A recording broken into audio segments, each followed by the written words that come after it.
ఏమిటండి ఈ వశిష్ఠుడి కథ నుంచి మనం తెలుసుకోవాల్సినటువంటి ఒక సందేశం ఏమిటి ఆధునిక కాలంలో? అంతే కదండి, ఈ కథలు ఎవరికి కావాలి? దీని నుంచి మేమేం నేర్చుకోవాలి అంటే ఒకటే నేర్చుకోవాలి, సంసారంలో ఎన్నో కష్టాలు నష్టాలు కలతలు కలుగుతూ ఉంటాయి. వాటికి విరక్తి చెందకూడదు, ఆత్మహత్య చేసుకోవాలనుకోకూడదు. అలా అనుకోవడం అవివేకము. మరి వాటిని పోగొట్టుకోవాలంటే ఏం చేయాలి? ఈశ్వరుణ్ణి సేవించుకోవడం మాత్రమే తగిన మార్గము అనేటువంటిది ఈ కథ ద్వారా మనకు తెలుస్తుంది. ఆ తర్వాత శివుని యొక్క ఆజ్ఞను అనుసరించి అగస్త్యుడు వచ్చేసాడు తన భార్య అయిన లోపాముద్రతో కలిసి. ఎక్కడికి? కాశీ నుంచి ఇక్కడికి వచ్చాడు. ఇక్కడికి వచ్చి ఇక్కడ రుద్రాభిషేకం చేసుకుందాం స్వామికి అనుకున్నాడు. అనుకుంటే అక్కడ నీళ్లు లేవు. వెంటనే తపస్సు చేసేసాడు ఆయన. తపస్సు చేసి శివుని జటాజూటల్లో నుంచి ఒక జటను పెరికి కిందికి గంగగా ప్రవహింపచేసి, అది ఎక్కడ? ఈ క్షేత్రం దగ్గర ప్రవహింపచేయడం వల్ల అదే స్వర్ణముఖి అనే నదిగా ఇక్కడ పారింది. మహామహులైన వాళ్ళు తమ కోసం తాము జీవించరు, తాము తపస్సును కూడా ఇతరుల కోసం, లోకక్షేమం కోసం, వాటి కోసమే వినియోగిస్తారు అనేటువంటి విషయం మనకి దీన్ని బట్టి తెలుస్తుంది. ఇక ద్వితీయాశ్వాసంలోకి వచ్చేసరికి మొదటి 90 పద్యాలు బ్రహ్మదేవుని కథ చెప్పబడ్డది. ఒకసారి బ్రహ్మదేవుడు తన సభ తీరు ఉన్నాడు, తన కొలువు తీరు ఉన్నాడు. ఇంతలోగా భార్య సరస్వతి వచ్చింది. వెంటనే ఆయన ఆమె లావణ్యానికి ముగ్ధుడై కామాంధుడై సంచరించాడు. ఆయనకు దుష్ట సంతానం కలిగింది. ఇదేమిటి ఇటువంటి పిల్లలు పుట్టారు అని చెప్పేసి తన కొడుకైనటువంటి మరొక ఉగ్రుడు అనే వాని చేత ఆ మొదట ఉన్నటువంటి దుష్ట సంతానాన్ని సంహరింపజేశాడు. వెంటనే పుత్రహత్యా దోషం కలిగింది. దాన్ని పోగొట్టుకోవడం కోసం బ్రహ్మదేవుడు తపస్సు చేశాడు ఈశ్వరుడి గురించి. మంచి సంతానాన్ని ప్రసాదించమని తపస్సు చేశాడు. తర్వాత మంచి సంతానాన్ని పొందాడు. మరి ఈ ఘట్టం ఏమిటి అంటే, బ్రహ్మదేవుడంతటి వాడైనా సరే తప్పు చేస్తే ఆ పాప ఫలాన్ని అనుభవించాల్సిందే, తప్పించుకోవడం సాధ్యం కాదు. అంతేకాదండి, ఈ దక్షిణ కైలాసం అనబడేటువంటి ఈ క్షేత్రాన్ని చూసినా, ఈ స్వామిని పూజించినా ఇక్కడ సత్సంతాన సౌభాగ్యం కలుగుతుంది అనేటువంటి శివ ఆజ్ఞ ఇక్కడ ఉన్నది అని కూడా పెద్దలు చెప్తారు. ఇక రెండవ ఆశ్వాసం చివర శ్రీకాళహస్తులు సాయుధ్యం పొందినటువంటి కథ మనకు కనిపిస్తుంది. అసలు ఈ క్షేత్రానికి శ్రీకాళహస్తి అనేటువంటి నామ ప్రాచుర్యం ఎట్లా కలిగింది అని యాదవ రాజు అడిగాడు. ఎవరిని? ఈశ్వరుని. అడిగితే అప్పుడు ఆయన చెప్పాడు, తొలియుగమున శ్రీనామము గల చలదియు, త్రేతయందు కాళంబను పాముల రేడును, దానికి ఈతల యుగమున హస్తియున్ వ్రతంబున కొల్వన్, గౌరీషుండు చలంది పాము గజమున్ కైవల్య సామ్రాజ్య లక్ష్మీ రూపం బగుతన్ను కూర్చుకొనగా, శ్రీకాళహస్తీశ్వరుండై రాజిల్లి తదీయ భక్తిగరమం ఆద్యంతమున్ నీకు విస్తార ప్రోఢి రచింతు రాజా వినుమా దత్తావధానుండవై. త్రేతాయుగంలో సాలిపురుగు, కృతయుగంలో సాలిపురుగు, త్రేతాయుగంలో పాము, ద్వాపరయుగ ఆరంభంలో ఏనుగు, ఈ మూడు కూడా శివ సాహిత్యం పొందినాయి ఆ క్షేత్రంలో. ఏమిటిట? పూర్వజన్మ సంస్కార ప్రభావంతో ఈ సాలెపురుగు కృతయుగంలో శివుణ్ణి సేవిస్తూ ఉండేది. తన శరీరం నుంచి వచ్చినటువంటి దాంతో, ఆ జిగరుతో దారాలన్నీ కూడా తీస్తూ ఆ దారాలతో శివుడికి గుళ్ళు, గోపురాలు, కళ్యాణ మండపాలు కూడా నిర్మింపజేసి, ఒకసారి శివుడు ఈ సాలెపురుగు యొక్క భక్తిని పరీక్షించాలనుకున్నాడు. వెంటనే ఒక దీపశిఖను మండించాడు. అప్పుడు ఆ గూళ్ళన్నీ తగలబడిపోయాయి. సాలుడు కోపించింది. వెంటనే దీపాన్ని మింగాలనుకుంది. శివుడు దాన్ని ఆపి దానికి చేయి పట్టుకొని దాని భక్తికి మెచ్చి దానికి సాయుధ్యాన్ని ఇచ్చాడు. ఇది కృతయుగంలో జరిగిన కాదు. త్రేతాయుగం యొక్క చివరిలో ఒక పాము వచ్చింది పాతాళం నుంచి. అది వచ్చి ఈ శివలింగానికి రోజు మణులతో రత్నాలతో పూజలు చేస్తూ ఉండేది. ఆ తర్వాత ద్వాపరయుగ ఆరంభంలో ఏనుగు వచ్చింది. అది వచ్చేసి మారేడు దళాలతో, కలహార కుముద పువ్వులతో అది సేవ చేస్తూ ఉండేది. వీళ్ళిద్దరికీ పోటీ వచ్చేసి, నా పూజ గొప్పది అంటే నా పూజ గొప్పది అని ఒకరు చేసి, ఎవరి పూజ గొప్పది అని వాళ్ళు అనుకుంటే పర్వాలే, కానీ ఒకరు చేసిన పూజ మరొకరికి నచ్చక ఒకళ్ళనొకళ్ళు యావగించుకుంటూ ఇద్దరూ కూడా శత్రుత్వ భావంతో ఈ పాము వెళ్ళిపోయి ఏనుగు తొండల్లో దూరడం, ఆ ఏనుగు దాన్ని భరించలేక బాధపడిపోవడం, చివరికి అది ఆ దక్షిణ కైలాస గిరి మీద తన తొండాన్ని కొట్టడం, చివరికి పాము కాటుకు ఏనుగు చనిపోయింది. ఈ కొట్టడం వల్ల ఆ పాము కూడా లోపల ఉన్నటువంటి పాము కూడా మరణించి ఇవి రెండు కూడా రుద్రగణాకారాలను దాల్చాయి. శివుని యొక్క అనుగ్రహంతో ఇవి రెండు రుద్రగణాకారాలను దాల్చి స్వామిని స్తుతించడం జరిగింది. అప్పుడు స్వామివారికి సాహిత్యం ఇచ్చారు. కాబట్టి మనుషులే కాదండి, ఈ క్షేత్రంలో తిరియక్కులు కూడా శివభక్తిని ప్రదర్శిస్తే సాహిత్యం పొందవచ్చు అనేటువంటి విషయం మనకి ఈ కథ ద్వారా తెలుస్తుంది. ఇప్పుడు చాలామంది కాళహస్తి అంటూ ఉంటారు. శ్రీ అనేది గౌరవవాచకం కాదు. ఇక్కడ శ్రీ కాళహస్తి కలిపి చదవాలి, శ్రీకాళహస్తి అనాలి అంతే. ఈ ముగ్గురు కూడా, ఈ మూడు తిరియక్కులు కూడా అక్కడ క్షేత్రంలో మరి తమ ప్రాణాలు విడిచి శివ సాహిత్యం పొందారు. శతకంలో అంటాడు దూర్జటి, ఏ వేదంబు పఠించెలూత భుజగం వేశాస్త్రములు చూచే తానే విద్యాభ్యసనం వనర్చె కరి చెంచే మంత్రమోహించే బోధావిర్భావ నిధానములు చదువులయ్యా కాదు నీ పాద సంసేవాసక్తియ కాక జంతు తతకిన్ శ్రీకాళహస్తీశ్వర. భగవత్పాద సంసేవాసక్తి ఉంటే చాలు, ఏ శాస్త్రాధ్యయనాలు ఏ వేదాధ్యయనాలు చెయ్యనక్కరలేదు అనేటువంటి ఒకనొక సందేశం మనకి కథ ద్వారా కనబడుతుంది. తృతీయాశ్వాసం చాలా ప్రధానమైనది. చాలామంది చదివే తృతీయాశ్వాసమే. అందులో తిన్నని కథ, నత్కీర్ని కథ ఇవి రెండూ చెప్పబడ్డాయి. భక్తి పరవశుడైనటువంటి తిన్నడు తన రెండు కళ్ళను శివునికి అర్పించి కన్నడైనాడు. ఆయనే భక్త కన్నప్పగా ప్రసిద్ధుడైనాడు.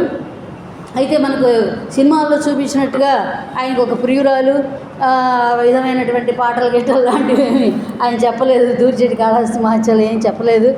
తిన్నడు చిన్ననాటి నుండి శివభక్తితోనే ఉన్నాడు. తల్లిదండ్రులు కూడా అటువంటి వాళ్ళే. పులింద రాజకుమారుడు అతడు. ఈ సందర్భంలో దూర్జటి ఆటవికుల యొక్క ఆచార వ్యవహారాలను, వాళ్ళ యొక్క జాతరలు, వాళ్ళ వేషభాషలు వాటన్నిటినీ కూడా చాలా చక్కగా వర్ణించాడు దూర్జటి ఈ సందర్భంలో. సరే, కుర్రవాడికి ఒక వయసు రాగానే వేటకు పంపించారు. ఎన్ని రకాల వేటలు ఉంటాయో, ముంగి వేట, తెర వేట, డేగ వేట, రకరకాల వేటలు ఒక పెద్ద వచనంలో వర్ణించాడు దూర్జటి. ఎప్పుడు చూశాడో ఈయన ఈ వేటలన్నీ. రవిగాంచినవి కవిగాంచడం కాదు, రవి కాంచనివి కూడా కవిగాంచుతాడు అనేటువంటి విషయాన్ని చెప్పడానికిగా రాజస్థానంలో ఉన్నటువంటి ఒకనొక కవి ఇదిగో ఈ జాతరలు, ఈ ఆటవిక జీవన విధానము, తర్వాత ఈ వేటలు ఇవన్నీ కూడా వర్ణించాడు చాలా గొప్పగా. అలాగే జాతరలో బాగా తాగి తందనాలు ఆడుతున్నటువంటి ఆ చెంచెతలు, వాళ్ళ యొక్క ప్రవర్తన, వారి మాటలు ఎంతో స్వాభావికంగా చిత్రించాడు ఈ గ్రంథంలో దూర్జటి. సరే, కుర్రవాడు వేటకు వెళ్ళాడు. ఒక పంది కనపడ్డది. తిన్నడు ఆ పంది వెంట పడ్డాడు. అది పోయి ఒక గుహలోకి వెళ్ళిపోయింది, మాయమైపోయింది, కనపడలేదు. అక్కడ ఒక శివలింగం కనపడింది. వెంటనే ఆ శివలింగం కనపడేసరికల్లా ఈయన అమాయకుడైనటువంటి తిన్నడు అది విగ్రహమో రాయ అట్లా అనుకోలేదు. ఆయన శివుడే అని భక్తితో భావన చేశాడు. వెళ్ళి అడిగాడు, ఓ స్వామి, ఇటువంటి కొండదరిలో ఒంటిన్ పులుల్ సింగముల్ గాసింబెట్టెడి కుట్ర నట్టడివిలో కల్జుప్పి క్రీనీడ ఏ ఆసంగట్టితి వేటిగడ్డ నిలు నీవాకొన్నచో కూడు నీళ్ళే సుట్టంబులు తెచ్చిపెట్టదరు నీకిందేటికే లింగమా. తన ఆటవిక భాషలో ఈయన ప్రార్థించాడు. ఇదే పాత్రోచితమైన భాష అంటే. తిన్నడు ఏ విధంగా మాట్లాడతాడో ఆ పద్ధతిలోనే శివుణ్ణి ప్రార్థింప చేయడం అనేటువంటిది ఇక్కడ దూర్జటి చేసినటువంటి గొప్ప ప్రయోగం. తన ఊరైన ఉడుమూరికి రమ్మన్నాడు, తేనె పెస్తానన్నాడు, మంచి మంచి అమ్మాయిలు ఉన్నారు అన్నాడు, అన్నీ చెప్పాడు. అయినా శివుడు ఉలకలేదు, పలకలేదు, ఏం మాట్లాడలేదు. సరే, మాట్లాడకపోతే ఏమి, ఈయన మనస్సు శివుడి పట్ల లగ్నమైపోయింది. ఓడకు గట్టిన దూలంలాగా అయిపోయింది. తన ప్రాణాలను ఆ శివలింగానికే లంకె వేసేసాడు. అన్నీ దూర్జటి మాటలే. లంకె వేసేసాడు. తన పరివారాన్ని పంపించేశాడు. ఇక రోజు శివుడికి పూజ చేయడం, సేవ చేయడం. ఎట్లాగో తెలుసా, నోటి నిండా పుక్కిలతో నీళ్లు తీసుకొచ్చి శివలింగం మీద పోస్తాడు. ఆ పుక్కిటి నీళ్ళు మరి మంచి మంచి పంది మాంసపు ముక్కలను తీసుకొచ్చి దొన్నెల్లో పెట్టుకొని, 2 దొన్నెల్లో 2 పెట్టుకొస్తాడు. నోట్లో నీళ్లు తెస్తాడు, నీళ్ళు దాని మీద పోస్తాడు, ఈ దొన్నెలు అక్కడ పెడతాడు, తినమంటాడు.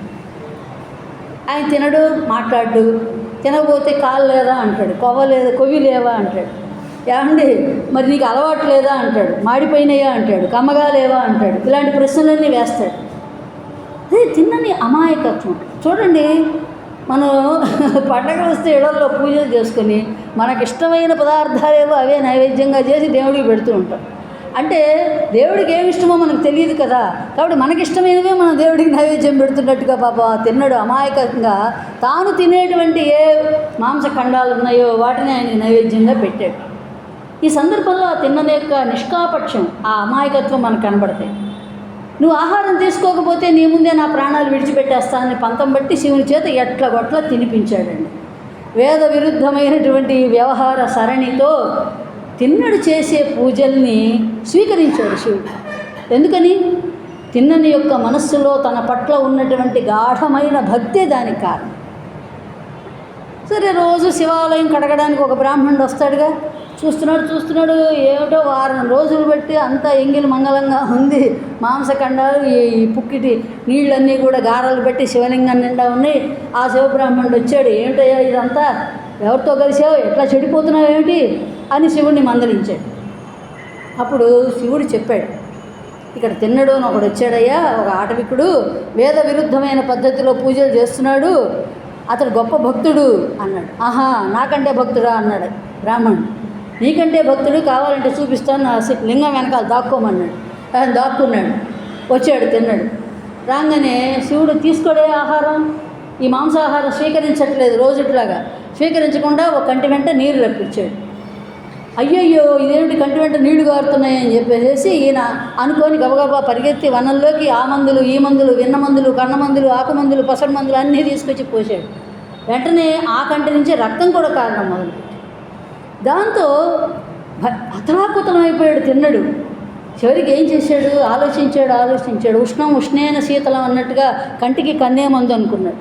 వెంటనే తన కన్ను పెకిలించేసేసి ఏ మాత్రం ఆలస్యం చేయకుండా ఆయనకు అమర్చేశాడు, సర్జరీ చేసేసాడు. సరే, ఇది ఇట్లా ఉందా, రెండో కన్ను కూడా చూపించాడు. అప్పుడు నవ్వాడు తిన్నాడు. ఓహో, నన్ను పరీక్ష చేస్తున్నావా? ఒక కంటికి ఒక కన్ను మంది అయితే రెండో కంటికి రెండో కన్ను, మరి నా మూడో కన్ను ఉంది కదా అంటావేమో, నా ప్రాణాలు ఇచ్చేస్తాను నీకు, ఏమనుకుంటున్నావు అని రెండో కంటిని కూడా పెకలించాలంటే మరి కనపడదుగా.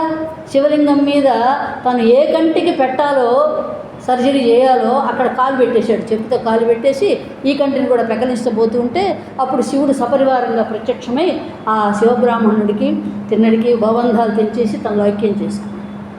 చాలా తెలుగుదనంతో గుబాళించేటువంటి ఒక ముగ్ధమైనటువంటి శివభక్తిని చెప్పేటువంటి కథ చాలా హృదయంగమంగా రాశాడు దూర్జటి.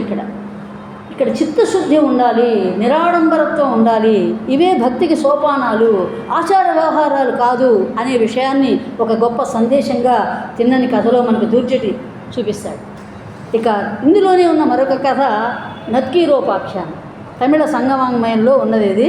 నక్కీరు ఒక గొప్ప కవి, దీన్ని కూడా చాలా అద్భుతంగా రాశాడు. పాండ్యరాజు యొక్క దర్బారులో ఉన్నాడు. ఒకసారి పాండ్యరాజు యొక్క రాజ్యంలో పెద్ద కరువు వచ్చేసింది. అంటే ఎట్లాంటి కరువు అంటే మనిషి తినేటంత కరువు వచ్చేసింది. ఆ కరువు వచ్చినప్పుడు శివాలయంలో ఒక శివబ్రాహ్మణుడు ఎట్లా బతకాలో తెలియక బాధపడుతూ ఉంటే అప్పుడు శివుడు ఏం చేశాడంటే కొన్ని పద్యాలు రాశాడు.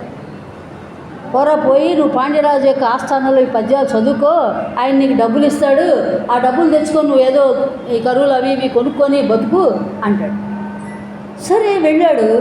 వెళితే వెంటనే ఆ కవిత్వంలో తప్పులు పట్టాడు నక్కీరు కవి. పాండ్యరాజు ఆస్థానంలో ఉన్న కవి ఈ శివబ్రాహ్మణుడు తెచ్చినటువంటి కవిత్వంలో, అంటే శివబ్రాహ్మణుడే రాశాడు అనుకున్నట్టున్నాడు, తప్పులు పట్టాడు. అప్పుడు ఒక మాట అంటాడండి దూర్జటి, తానెరిగిన విద్య నృపాస్థానములో నెరప కీర్తి సమకూరుంగాక ఏ నరునకు పరవిద్యాధీనత భూపాల సఫల తేజము గలదే.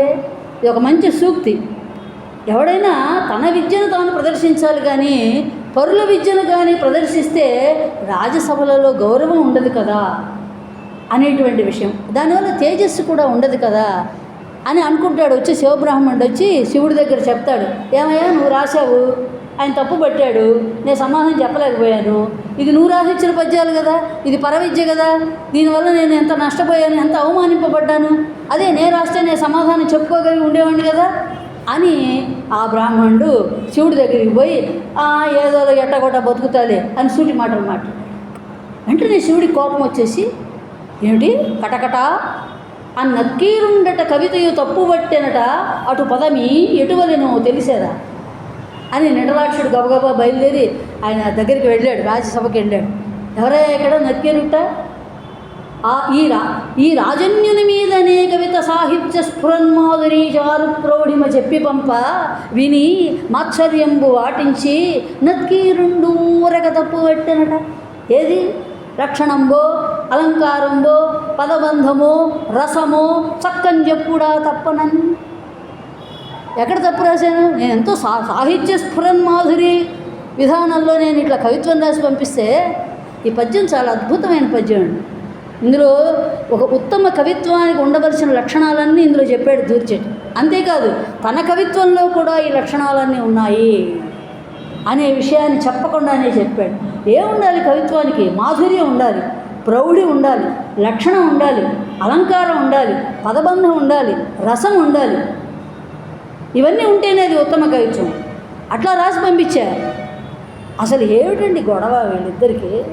ఈ నక్కీరుడికి శివుడికి మధ్య కవిత్వంలో గొడవ ఏమిటి అంటే, శివుడు రాశాడు ఆ కవిత్వంలో, సింధుర రాజగమన ధమ్మిల్ల బంధంబు సహజ గంధంబు అని రాశాడు శివుడు కవిత్వం.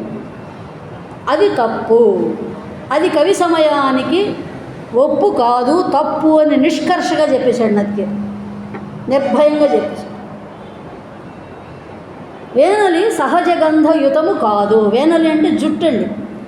ఈ జుట్టు ఎవరికైనా సహజ గంధయుతం కాదుగా, తలస్నానం చేస్తే కానీ ఆ కంపు పోదు కదా, అందరికీ తెలిసిందే. అయితే ఆయన ఏమంటున్నాడు? పార్వతి వేనలి సహజ గంధయుతంబు అని శివుడు అంటున్నాడు. నాకు వేరే స్త్రీల గురించి ఏం తెలుసయ్యా, పార్వతీదేవి యొక్క కేశపాశము సహజ గంధయుతము, అందుకే నేను అలా రాశాను అంటే అదెట్లా రాస్తావయ్యా కవిత్వంలో? సామాన్యమైన విషయం కదా అది, ఎవరికైనా వేనలి సహజగంధహితం కాదు కదా అని నక్కీరుడు. ఇద్దరు పిడివాదాలు చేశారు. నాకు తెలిసింది చెప్పాను కదా అంటాడు శివుడు. కాదంటాడు నక్కీరుడు. చివరికి శివుడి కోపం వచ్చి కుష్ఠవ్యాధిగ్రస్తుడు అని చెప్పి శపించాడు నక్కీరుడు. అప్పుడు నక్కీరుడు బాధపడ్డాడు, శాపాంతాన్ని ఇవ్వమన్నాడు. అప్పుడు ఆయన అన్నాడు, కైలాసగిరిని చూడు, నీ కుష్ఠవ్యాధి పోతుంది అన్నాడు. అప్పుడు శివుడు నక్కీరుడు పశ్చాత్తాపంతో అనుకున్నాడు, ఏంటి అనవసరంగా ఇక్కడ కూర్చున్న కవులందరూ మేలకుండా ఊరుకున్నారు కదా, నేను కూడా అట్లాగే ఊరుకుంటే పోలేదా? అనవసరంగా భగవంతుని తోడ ఏల చార్వాకము నర్చితిని. చార్వాకము అంటే చార్వాకో వేదనిందక. వేదనింద చేసినా దైవనింద చేసినా వాడు చార్వాక. ఇక్కడ ఈయన ఏం చేశాడు? తెలుసు కదా శివుడేనని, మేలకుండా ఊరుకోకుండా నిందించాడు కాబట్టి ఇలాంటి పరిస్థితికి వచ్చాడు. సరే తీర్థయాత్ర చేశాడు, కుష్ఠవ్యాధి పెరిగిపోయింది. కాశీ విశ్వేశ్వరుని చూశాడు, అరణ్య మధ్యలో చిక్కుకుపోయినాడు. ఒక భూతానికి చిక్కుపడ్డాడు. ఆయన తీసుకుపోయి గుహలో పెట్టాడు. గుహాధిపతి అయిన సుబ్రహ్మణ్య స్వామిని ప్రార్థించాడు. అప్పుడు ఆయన వచ్చి గుహలో ఉన్న వాళ్ళందరినీ విడిపించాడు. నక్కీరుని కూడా విడిపించాడు. అది కాదయ్యా, మా నాన్న కైలాసం అన్నాడు కానీ ఉత్తర కైలాసం అనలేదు కదా, దక్షిణ కైలాసానికి వెళ్ళు అన్నాడు. దక్షిణ కైలాసం ఏది? శ్రీకాళహస్తి. శ్రీకాళహస్తికి వెళతాను.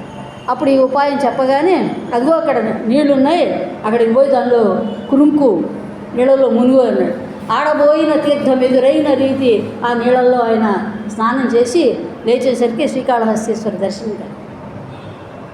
ఈ కథ ద్వారా మనం నేర్చుకోవాల్సినటువంటి సందేశం ఏమిటి అంటే, మన స్థాయిని మనం మర్చిపోయి పెద్దవారితో, దైవంతో కానీ ఇంకా మరి దేంతో అయినా సరే వాదోపవాదాలకు దిగకూడదు. దిగితే ఇటువంటి కష్ట నష్టాలు ప్రాప్తిస్తాయి.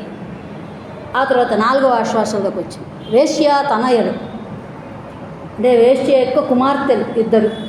వాళ్ళిద్దరికి పాపం ఆ తల్లి ఎన్నో వారధర్మాలు చెప్పింది. ఆ తల్లి పేరు మాణిక్యవల్లి. ఆవిడ ఎన్నో వారధర్మాలన్నీ చెప్పింది, ఒక్కొక్క విలాసం అంతా నేర్పించింది. కానీ పాపం వాళ్ళ పూర్వజన్మ సంస్కారం ఏమిటో కానీ వాళ్ళు చిన్నప్పటి నుంచి కూడా శివభక్తితో ఉన్నారు. తన కూతురులను వృత్తిలోకి దించాలనుకుంది, కానీ వాళ్ళేమీ లొంగలేదు. చివరికి వాళ్ళు కాళహస్తికి వెళ్ళారు, శివుణ్ణి ప్రార్థించారు. ఆ భక్తితోనే శివ సాయుధ్యాన్ని అక్కడ పొందారు.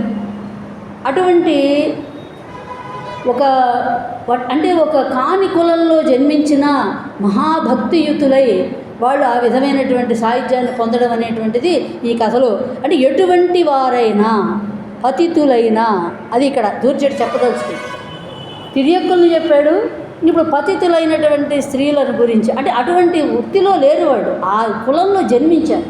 అయినప్పటికీ దుష్ట మార్గంలో వెళ్ళమని చెప్పినటువంటి తల్లిని వ్యతిరేకించడం తప్పు కాదు, ఈ కథ మనకు చెప్తున్న విషయం. అట్లాగే మానవుని యొక్క జీవిత పరమగమ్యం భగవంతుడిని పొందడమే. అందుకోసమే వారి సంస్కారం వారిని కాళహస్తికి చేర్చింది. అక్కడ వారిని ఆ శివుణ్ణి భక్తితో కొలిచి వాళ్ళు మాయమైపోయారు, ఆ గుళ్ళోనే వాళ్ళు మాయమైపోయినారు. అది శివ సాహిత్యం పొందారు అనేటువంటి విషయాన్ని ఇక్కడ. అయితే ఏమండి, యాదవరాజు ఈ కథలన్నీ విన్న తర్వాత చాలా ఆశ్చర్యంగా అడిగాడు, ఇదేమిటండి ఎవరికీ సాధ్యం కాని విధంగా ఈ సాలెపురుగు, పాము, ఏనుగు, ఆటవికుడు వీళ్ళంతా ఎట్లా శివ సాహిత్యాన్ని పొందారు అని అడిగితే, వీళ్ళకి పూర్వజన్మ వృత్తాంతాలు ఉన్నాయ్యా. అందులో ఈ సాలెపురుగు ఎవరో తెలుసా? విశ్వకర్మ కొడుకైన ఊర్ణనాభుడు. పామేమో పాతాళంలో ఉండే కాళం అనేటువంటి ఒక భుజంగం. ఏనుగు ఒక ప్రమదాగ్రణి. శివుని యొక్క అనుచరులు ఉంటారు కదా, ప్రమధులు అంటారు వాళ్ళని. ఆ ప్రమధుల్లో గొప్పవాడు ఆ ఏనుగు. కాకపోతే వాళ్ళు చెయ్యవలసిన పనులు చేయకుండా శివుని శాపానికి గురై ఇట్లా తిరియక్కులుగా జన్మించి, కానీ పూర్వజన్మ సంస్కార పద్ధతిలో వాళ్ళు మళ్ళీ శివుని దగ్గరికి చేరుకున్నారు. ఇక ఆటవికుడైన తిన్నడు మరెవరో కాదు, అర్జునుడే తిన్నడుగా జన్మించాడు. ఇక్కడ కిరాతార్జునీయ ఘట్టాన్ని చాలా అత్యద్భుతంగా ఇదంతా కూడా వర్ణించాడు ఈయన. ఈ కథలన్నీ చెప్పిన తర్వాత చివరికి శివుడు అన్నాడు, నువ్వు ఇక్కడ ఆలయం కట్టించు అంటే. అప్పుడు ఆ యాదవరాజు నారాయణవన అధీశుడైనటువంటి ఆ యాదవరాజు ఆ శ్రీకాళహస్తిలో ఉండేటువంటి ప్రధాన ఆలయాలన్నీ కూడా కట్టించాడు. కాబట్టి ఇక్కడ చెప్పబడిన 10 మంది కూడా. అయితే దూర్జటి నత్కీరుని యొక్క పాత్ర రూపంలో ఒక కోరిక కోరుకున్నాడు చివర్లో. ఈ సంసారము దుఃఖావాసానందంబు, దీని వర్జింపంగా ఏ సుఖము కలుగు, దయనన్న సుఖమున కూర్పవే కృతార్థుడనగుదున్. ప్రతి పాత్రను అద్భుతంగా ఈయన కీటముకైనా దేనికైనా సరే మోక్షాన్ని ఇస్తాను అని చెప్పేసి కాళహస్తీశ్వరుడు చెప్పినట్టుగా ఇక్కడ ఇదంతా ప్రబంధ శైలిలో రచించాడు. అన్ని రకాల వర్ణనలు చేశాడు. ఇది క్షేత్ర మహాత్మ్య కావ్యమైన కాలాన్ని బట్టి ప్రబంధయుగం అది. అందువల్ల కాళహస్తి పురవర్ణన చేశాడు. అక్కడ ఉండేటువంటి ప్రజలు ఏమీ చేయకపోయినా సరే, ఊరక ఉన్నా సరే వాళ్ళు శివత్వాన్ని పొందుతారు అనే విషయంగా ఇదంతా చెప్పాడు. అద్భుతమైన వర్ణనలు చేశాడు. ఉదయిస్తున్నటువంటి చంద్రుణ్ణి శివలింగంగా భావన చేశాడు, అద్భుతమైన భావనలు చేశాడు. అలాగే ప్రధాన రసం ఇందులో శాంతరసాన్ని పోషించాడు. తర్వాత శృంగారము, వీరము, అద్భుతము మొదలైన రసాలన్నీ పోషించాడు. తర్వాత ఎన్నో రూపకాలంకారాన్ని ఎక్కువగా పోషించాడు ఈ కథలు. ముఖ్యంగా శ్లేషతో అనుప్రాణితమైనటువంటి ఉపమా, రూపకము, ఈ ఉత్ప్రేక్ష ఇవన్నీ కూడా చేశాడు. ఇందాక గంగానది వర్ణన మొదలుపెట్టబోయారు మాస్టర్. కాంచన పంకజాత విలసద్గంధాంధ సారంగ పేనాచ్చతుంగ తరంగ వారినిధి సీతాగాంతరాభంగ రోమాంచ శ్వేత జలాశ్రుపూర జనకాత్మానంద సంపన్మనో మంచాగ్రస్థిత విశ్వనాథ పద సమ్యక్ సంగన్ గంగా నదిన్. శబ్దాలంకారం, పోతన యొక్క ఛాయలు ఎక్కువగా ఉన్నాయండి ఈయన మీద. శబ్దాలంకార పోషణలో ఈ పద్యంలో బిందుపూర్వమైన తకార, దకార, చకార, గకారాల యొక్క ప్రాసలు, ఉచ్చన ప్రాస, అంత్యాన ప్రాసలు ఎన్నో ఉన్నాయి ఇందులో. దూర్జటి ఎంత స్వతంత్రుడైనా శ్రీనాథుడిలాగా వైదిక శైవుడు. దూర్జటి వీరశైవుడు కాదు, సోమనాథాదులలాగా. ఈయన వైదిక శైవుడు, అంటే వేదాన్ని అంగీకరించేటువంటి శివభక్తుడు. వాడు వేదాన్ని విరుద్ధంగా చెప్పేటువంటి వీర శైవులు వాడు. కాబట్టి శ్రీనాథుని యొక్క ఛాయలు ఉన్నాయి ఈయన కవిత్వంలో కొంత. అలాగే అలంకార పోషణలో పోతన యొక్క ఛాయలు కూడా మనకు కనబడుతున్నాయి. నన్నయ్యలాగా తత్సమ పద రచన చేశాడు. తిక్కనలాగా చక్కగా తెలుగు నుడికారాలు రచించాడు. లోకోక్తులు, జాతీయాలు ఇవన్నీ కూడా చాలా చక్కగా రచించాడు.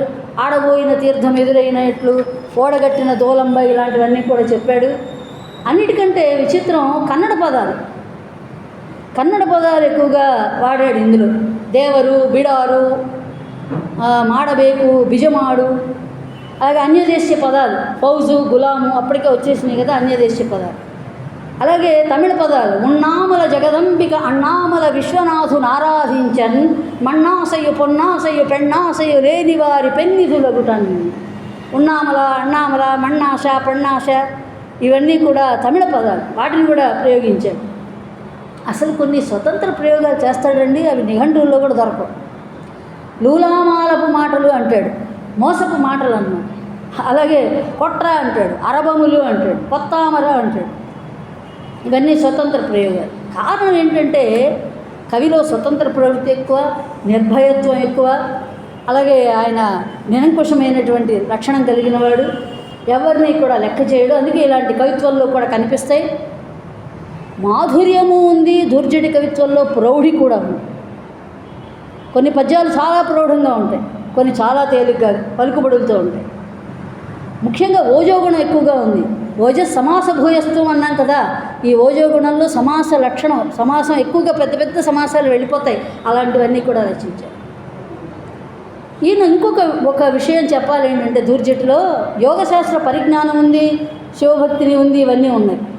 ఇతర శాస్త్రాలతో కూడా ఆయనకు పరిచయం ఉంది. ముఖ్యంగా ప్రకృతి వైద్య శాస్త్రంతో దుర్జటికి ఎంతో పరిచయం ఉంది.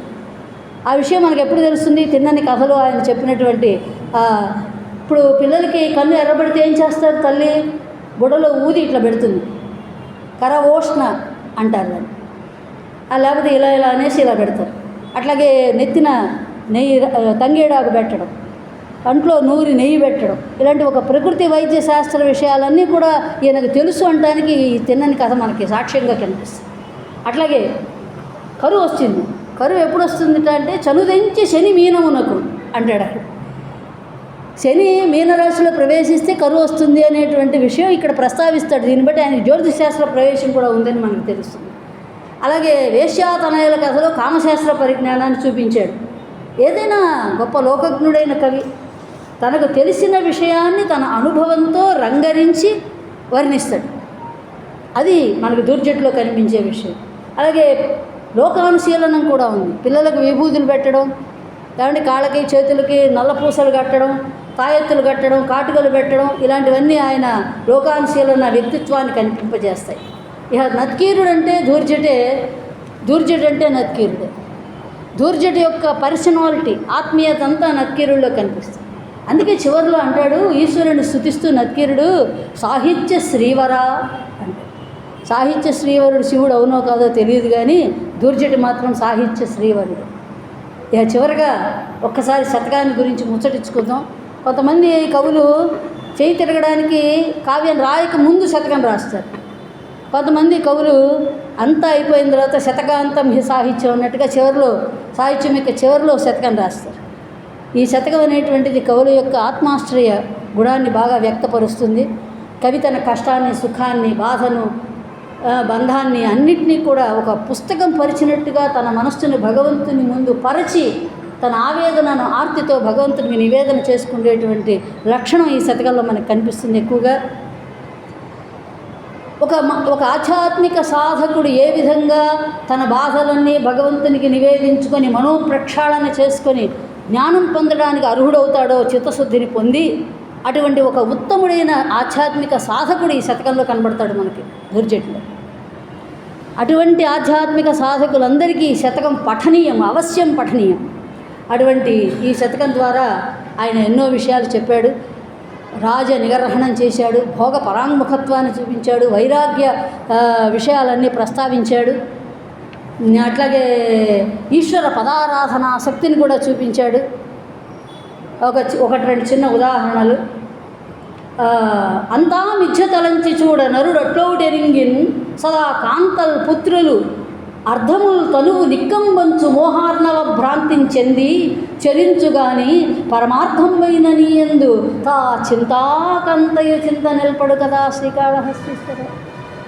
అంతా మిథ్యని తెలిసినప్పటికీ కూడా పిల్లలని, భార్య అని ఈ విధంగా దానిలో సంసారం అనేటువంటి మోహార్ణవంలో పడిపోయి, మోహం అనే అర్ణవం అంటే సముద్రం, అందులో పడిపోయి చింత ఆకంత కూడా చింత నిలపడు కదా నీ మీద ఆలంచు మెడగడతారు, పిల్లలు పుట్టుకొస్తారు, వాళ్ళకి సంబంధ బాంధవ్యాలు కలుగుతాయి. ఈ విధంగా ఒక దండలాగా ఒక సంఖ్యలాగా చేసేస్తారు, అందులో పడిపోతాం మనం. కొడుకులు పుట్టలేదు అని గలవాళ్ళు ఈ కాలంలో ఎంతోమంది ఉన్నారు. ఆ కొడుకులు పుట్టలేదని బాధపడే వాళ్ళందరికీ బహుశా దూర్జెట్టుకు కూడా కొడుకులు ఉండుండరు.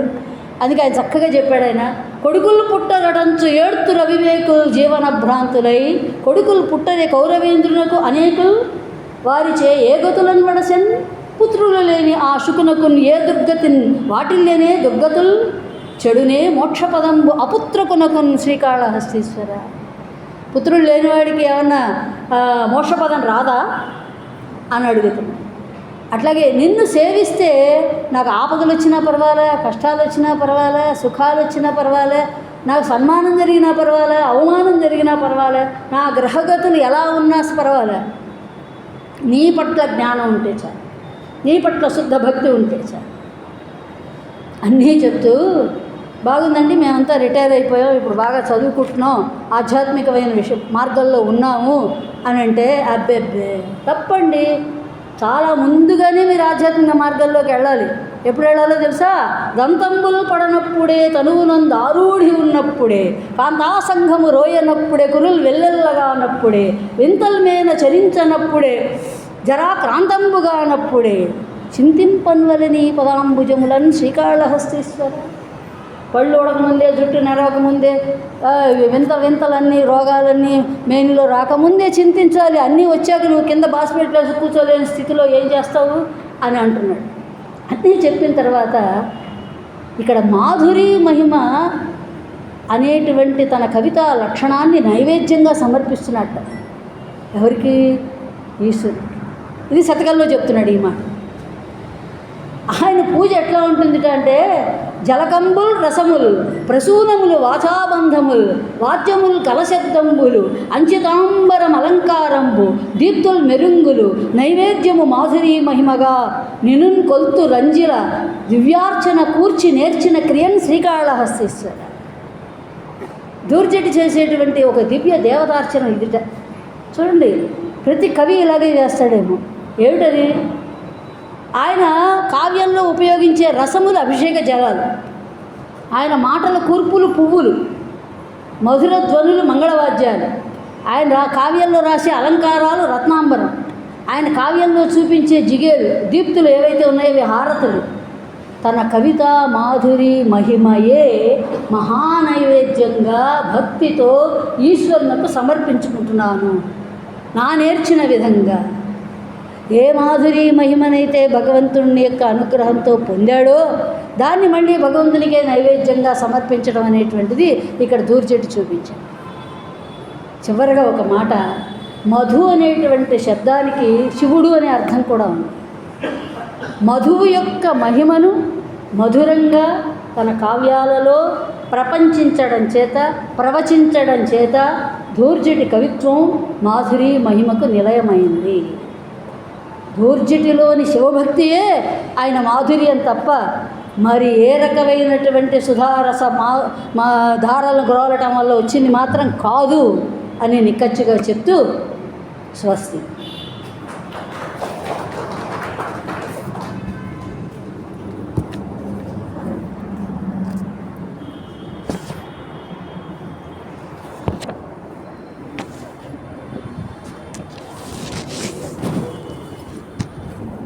ఆహ్వానం గురించి ఈనాటి ఈ కార్యక్రమంలో ఒక అద్భుతమైనటువంటి ప్రవచనాన్ని